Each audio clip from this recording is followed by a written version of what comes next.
Владимир од Охрид е еден од многуте македонци кои како дестинација за живот и работа последниве неколку години одбираат Малта, островска држава сместена во јужниот дел на Европа.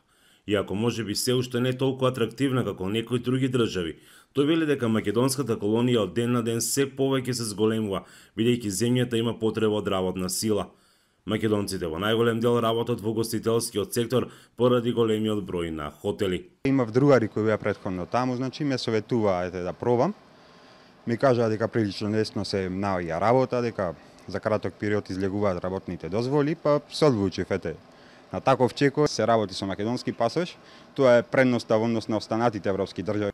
Во отсуство на официјални податоци од државните институции, Министерството за труд и социјална политика и Агенцијата за вработување за бројот на македонски државјани кои работат таму, а од кои Гласот на Америка побара одговор, Владимир ни кажа дека бројката на македонци во Малта е поголема од 10.000.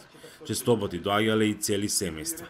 90% од македонците, србите, општо сите што сме од Балканот сме стационирани во северниот дел, конкретно во градот Буџиба.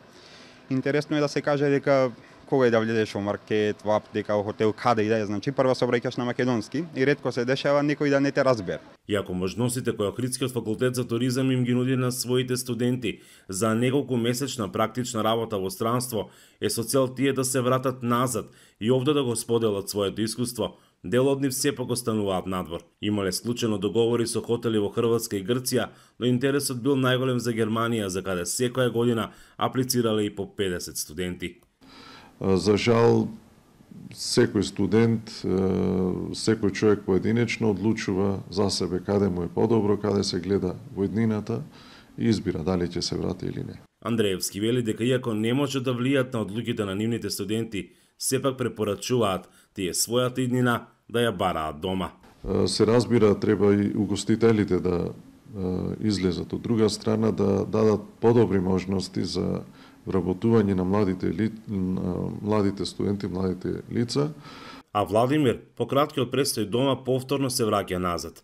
Засега вели дека единствен проблем им е немањето на македонска амбасада во Малта, иако потребата била голема поради се поголемиот интерес на македонците за оваа држава.